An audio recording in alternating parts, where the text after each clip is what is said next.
그래가지고 예, 그래서 올해 저번주부터 설교하긴 했는데 창세기의 아브라함 이야기를 좀 다뤘습니다. 그래서 앞으로 2번 정도 더 이 아브라함 이야기를 좀 다루고 창세기를 좀 같이 좀 설교를 좀 나누겠습니다. 또 청년들하고 좀 묵상하고 있는 게 본문이 창세기이기도 하고 그래서 창세기 말씀을 좀 나누도록 하겠습니다.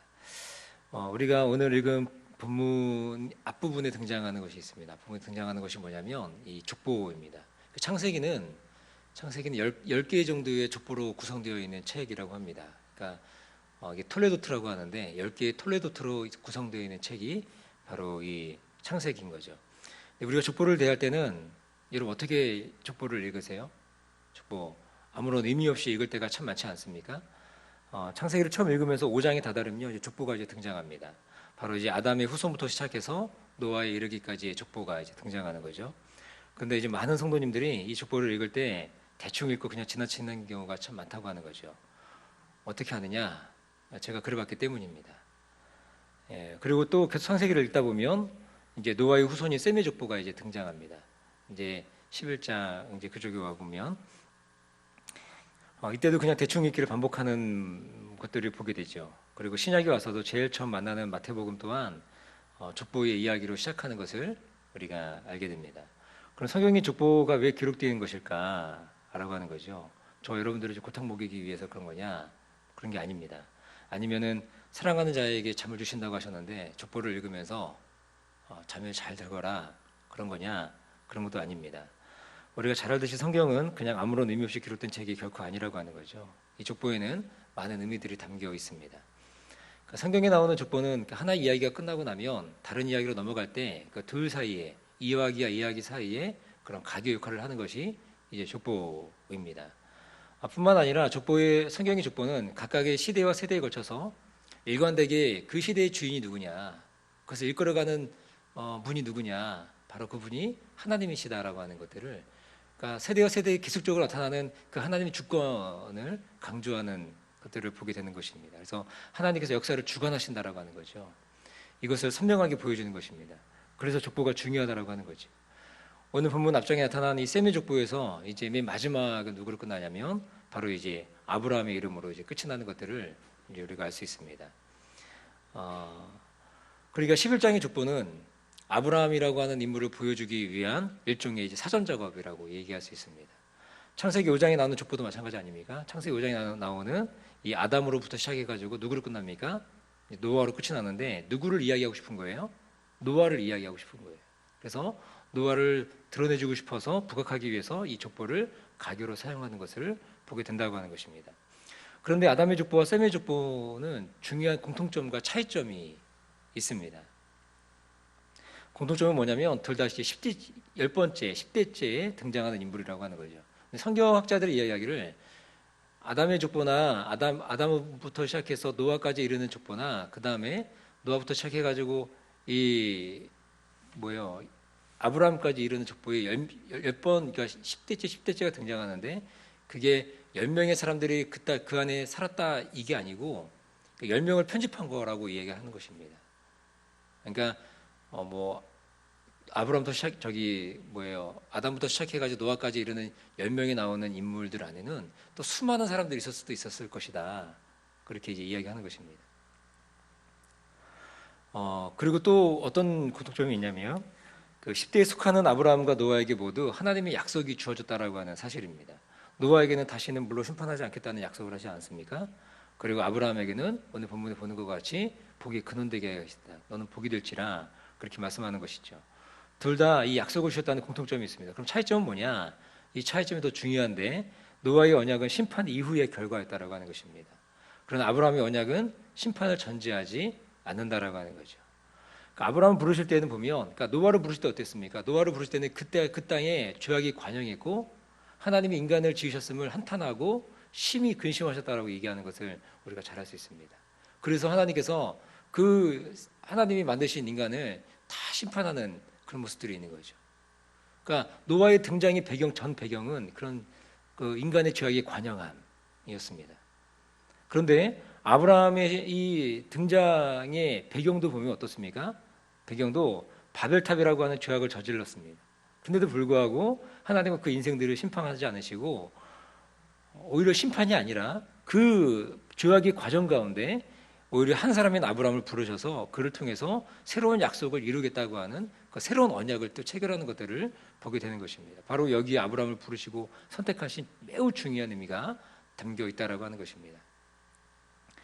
우리가 잘 아는 것처럼 바벨탑의 죄악은 무엇입니까? 바벨탑의 죄악. 이것은 한마디로 인류가 하나님 없이도 자신의 나라를 구축하여 살 수 있다는 하나님을 향한 반항이고 반역이라고 하는 것입니다. 그러니까 인간이 힘을 모으면 하나님 없이도 살 수 있다라고 하는 결론이 뭐예요? 그게 바로 바벨이에요, 바벨. 결국 이 바벨탑의 범죄는 에덴 동산의 범죄와도 동일한 죄라고 이야기할 수 있을 것입니다. 에덴 동산에서 아담과 하와가 선악과를 따먹은 그들의 진짜 생각은 무엇입니까?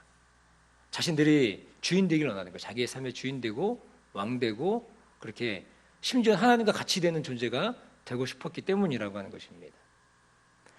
그러니까 아담과 하와의 타락 이후에 인류는 끊임없이 어떻게 하는 거예요? 하나님 없음을 추구하는 죄인이 되었다라고 하는 것입니다. 하나님 없이도 자기 삶을 잘 살 수 있다. 자기의 나라를 구축할 수 있다. 실제로 아담과 하와 이후에 타락 이후에 그 가인과 아벨 우리 이야기 잘 하지 않습니까? 가인과 아벨. 가인이 자기 동생 아벨을 쳐 죽입니다. 그리고 시치미를 떼고 모른 척하고 있는 거죠. 그리고 하나님께 저주를 받고 쫓겨납니다. 가인도. 그런데 그 가인의 후손들이 세운 그 나라들을 보면은요 어마어마합니다. 그 안에 인류 문명이 발상지는 다 어디서 나오느냐? 다 이 가인의 후손들에서. 그러니까 하나님 없이도 자기가 자기들의 나라를 구축할 수 있는 그 놀라운 기술력, 문명, 문화 이런 것들을 만드는 민족이 누구냐? 바로 이 가인의 후손이라고 하는 거예요. 하나님이 주인 되지 않아도 그들은 잘 살 수 있는 거예요. 그러니까 하나님 어떻게 하시느냐? 셋이라고 하는 이제 계보를 통해서 하나님의 나라를 또 시작하시는 거죠. 그리고 그 안에서도 이제 노아까지 이르게 되고 노아에서도 또 어떻게 됩니까? 이 셋의 계보를 통해서 하나님이 아브라함까지 부르시는 모습들을 보게 된다라고 하는 것입니다. 바벨탑 사건이 적나라하게 드러내고 있는 것, 그것이 바로 하나님 없음을 추구하는 그 모습이라고 하는 거죠. 여러분 그러면 지금 오늘날은 어떻습니까? 오늘날 마찬가지라고 이야기할 수 있을 것입니다. 세상에 수많은 인류가 하나님 없이 자기 자신이 주인된 삶을 살아가고 있습니다. 이러한 세속의 가치가 사실은 어디까지 왔느냐? 교회 안에까지 마술을 드러내고 있다라고 하는 거죠. 하나님을 믿는다고 하는 개인과 가정에 계속해서 나의 주인은 나다, 너의 주인은 너다, 이것을 계속적으로 이야기하고 있다라고 하는 것입니다. 이런 거짓 메시지들을 교회 안에서 이것이 침투해서 계속적으로 이야기하고 있는 거죠. 이러한 때에 하나님은 놀랍게도 노아의 때처럼 모두를 쓸어버리는 방법이 아닌 거예요. 그렇게 하지 않으시고 하나님은 아브라함 한 사람을 부르시는 것으로 다시 역사를 새롭게 시작하는 일들을 보는 것입니다. 그 수많은 인류가 자기가 주인 되어 살아가고 있는 이런 모습 가운데 우리 하나님은 어떻게 하시느냐? 노아의 때처럼 다 쓸어버리고 새로운 인류를 시작하는 것이 아니고 그 안에 있는 많은 수많은 사람들 중에 자신의 마음에 합한 한 사람을 부르셔서 그렇게 하나님 나라를 시작하고 있다라고 하는 거죠. 그러므로 아브라함에게 주신 이 축복이라고 하는 것은 아브라함 개인의 것이 결코 될 수 없다라고 하는 것입니다. 아브라함이 주신 이 복은 하나님 나라의 통치를 담고 있다라고 하는 것입니다. 그러면 아브라함 한 사람을 택하여 부르신 이 부르심의 목적은 무엇입니까? 바로 하나님의 통치가 살아있는 새로운 국가를 향한 선언이라고도 이야기할 수 있는 거예요. 사랑하는 여러분, 하나님께서 저와 여러분을 또 다른 아브라함으로 부르시고 계시다는 사실을 아십니까? 자신이 주인된 이 땅에 하나님만이 주인이라고 고백하는 한 사람, 그리고 자신의 삶을 들여서 하나님의 통치를 완벽히 드러낼 수 있는 그 한 사람, 그 한 사람으로 누구를 부르시고 있냐면 바로 저와 여러분을 불렀다고 하는 사실입니다. 하나님 지금도 그런 사람을 찾고 계시고 그런 사람을 부르시고 계시고 그 사람을 통해서 하나님 나라의 일을 하고 있다라고 하는 것입니다. 그런 의미에서 옆에 있는 분들은 어쩌면 우리 믿음의 동지들이고 또 다른 믿음의 한 사람 아브라함이 될 수 있다라고 하는 거예요. 이렇게 하나님은 아브라함 한 사람을 부르시고 그 한 사람에게 소망을 두셨습니다. 그럼 우리는 이 아브라함이 어떤 배경과 스펙을 가졌는지 우리가 살펴봐야 되겠죠. 오늘 본문 전 11장을 살펴보면 30절이 어떻게 끝이 맺냐면 이렇게 끝이 맺습니다. 사례는 잉태하지 못함으로 자식이 없었더라. 여러분 족보의 기능은 계속 자손의 이어짐이잖아요. 누구를 낳았다, 그리고 어떻게 살다가 죽었다, 이런 이야기들이 반복되는 게 족보였는데, 근데 아브라함 때 와서는 족보가 더 이상 진전하지 않습니다. 누군가를 낳아야 되는데 그 낳는 일이 사라져버린 거예요. 그래서 족보의 기능이라고 하는 건 자손의 이어짐인데, 우리는 여기서 무엇을 보게 됩니까? 자손의 끊어짐을 보게 된다라고 하는 거예요. 자손이 더 이상 이어갈 수 없는 거예요. 하나님은 아브라함 한 사람에게 소망을 두셨는데, 그 소망을 둔 아브라함이 소망을 가질 수 없는 인생이 돼버린 거예요, 사실은. 여러분, 우리가 너무 잘 아는 것처럼 당시 고대 사회는 자녀가 없는 것은 뭐였습니까? 자녀가 없다고 하는 것은 그냥 단순히 오늘날처럼 자녀가 없다 이렇게 넘어갈 수 있는 상황이 아닙니다. 자녀가 없다는 것은 저주였어요. 저주스러운 인생이었어요. 그러니까 종합해보면 뭐였냐면, 소망이 없는 정도가 아니라 아브라함과 사례는 뭐예요? 소망이 없는 정도가 아니라 저주받은 인생이었어요. 저주스러운 인생. 그 사람이 바로 아브라함이었어요. 근데 놀랍게도 하나님 어떻게 하세요? 하나님 놀랍게도 그런 아브라함을 선택하시는 거예요. 그 저주받은 인생. 누구나 다 그 삶에 소망이 없다라고 얘기할 수 있는 그 삶인데, 하나님은 아무런 소망이 없는 아브라함을 부르셔가지고 하나님 나라의 일을 시작하셨다라고 하는 것입니다. 이 하나님 놀라운 선택이죠. 놀라운 하나님 은혜라고 이야기할 수 있을 것입니다. 하나님께서 이 이스라엘이라고 하는 민족을 선택하시는데, 나중에는 이제 애굽으로 내려가 70명, 야곱의 자손들이 70명이 이제 거대한 민족을 이루지 않습니까? 근데 거대한 민족을 이루는 그 민족이 어떤 민족이었어요? 아무런 힘이 없는 민족. 하나님이 그 민족을 선택하셔가지고 출애굽을 하시는데, 출애굽할 당시에 그 민족을 보면요, 민족 대량 학살의 위협에 있는 그런 민족이었습니다. 실제로 모세 때 어떻습니까? 모세 죽음의 위협이 있었잖아요. 아이들을 다 나일강에 던져가지고 죽임을 당한, 아무런 힘이 없는, 민족의 숫자는 많지만 아무런 힘이 없는, 그냥 모든 민족이 찌꺼기 같은 그런 민족. 마치 아브라함을 부르실 때 아무런 소망 없는 아브라함을 부르셨던 것처럼, 이스라엘을 부르실 때도 이스라엘은 아무런 소망이 없었어요, 그 당시에. 근데 그들을 부르셔서 하나님은 하나님 나라의 일을 시작하셨다라고 하는 것입니다. 이게 정말 놀라운 하나님 선택이고 하나님 은혜라고 하는 것입니다. 사랑하는 교회 여러분, 우리가 어떤 자들이에요? 사실은 우리가 아브라함보다 더 저주스러운 인생을 살아갈 수밖에 없는 그런 존재라고 하는 것입니다. 왜냐하면 이 땅에 하나님이 인정하실 만한 진정한 의인이 우리 인류에게는 단 한 사람도 없기 때문인 것이죠. 성경은 너무나 분명하게 말하고 있습니다. 어떻게 말하느냐? 의인은 없나니 하나도 없다, 이렇게 말하고 있는 거예요. 성경은 말하기를 우리의 비참함을 이야기하고 있어요. 우리가 어떤 존재인지. 로마서도 그렇고 에베소서도 그렇고 우리가 어떤 존재인지, 우리가 어떤 상태에 있는지. 우리는 저주 아래 있는 자였어요. 저주 아래 있는 자. 예수 그리스도가 아니고 하나님이 아니고는 소망 없는 인생, 그것이 바로 우리라고 하는 것입니다.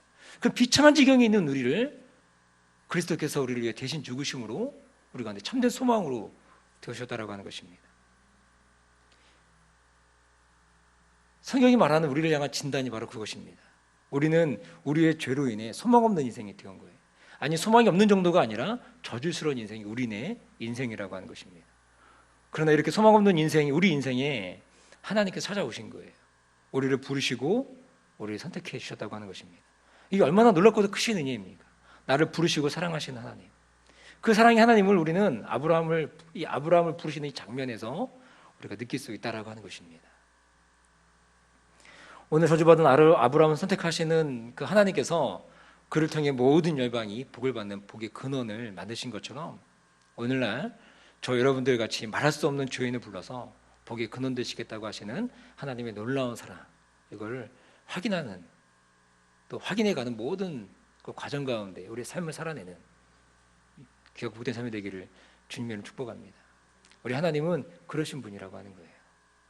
진실로 아무것도 아닌 것 같은, 아니 저주스러운 인생 같은 아브라함을 불러서 복의 근원 되게 하시고, 하나님의 거룩한 통치가 무엇인가, 하나님의 나라가 무엇인가를 보여주는, 하나님의 비전과 꿈을 보여주는 인생이 되더라고 하는 것입니다. 또한 저 여러분들 통해서도 아브라함 부르셨던 그 하나님이 오늘 누구를 부르신 거예요? 저 여러분들을 부르시는 거예요. 이 땅에 거룩한 하나님의 나라를 만들어가는, 하나님의 왕적 통치가 무엇인가, 이것을 보여주며 실현하는 존재가 누구예요? 그게 우리들이라고요. 우리들. 저 여러분들. 그래서 우리를 통해서 이 땅에 거룩한 하나님의 나라를 만들어가는 분이라고 하는 것입니다. 이 분이 바로 우리 하나님 되신다고 하는 거예요. 이러한 은혜로 오늘을 살아낼 뿐만 아니라 우리 일평생을 아브라함 부르셨던 그 하나님, 그리고 나를 부르셔서 하나님 나라 일을 시작하시는 그 하나님, 하나님 왕적 통치를 나의 삶을 통해서 구현하며 우리가 살아가는 믿음의 걸음을 통해서 하나님 나라를 실현해가는 우리 모두가 되기를 주님의 이름으로 간절히 축복합니다. 기도하겠습니다. 좋으신 아버지 하나님, 사랑과 은혜를 감사합니다. 오늘 아브라함을 부르시며 복의 근원 되게 하시는 그 모습을 봅니다. 저주받은 인생이라고 불릴 수밖에 없는 그 아브라함, 그리고 사례를 통하여 하나님 나라를 시작하셨고, 또 하나님 아브라함을 통하여 하나님 나라의 비전과 꿈을 꾸셨습니다. 마찬가지로 우리를 통해서도 하나님은 하나님 나라 일을 시작하시고 일하시는 줄 믿습니다. 하나님의 그 부르심 앞에 우리 삶을 드리며 헌신하며 하나님의 왕적 통치를 우리의 삶으로 구현해 갈 수 있는 우리 모두가 될 수 있도록 인도하여 주옵소서. 예수님 이름으로 기도합니다.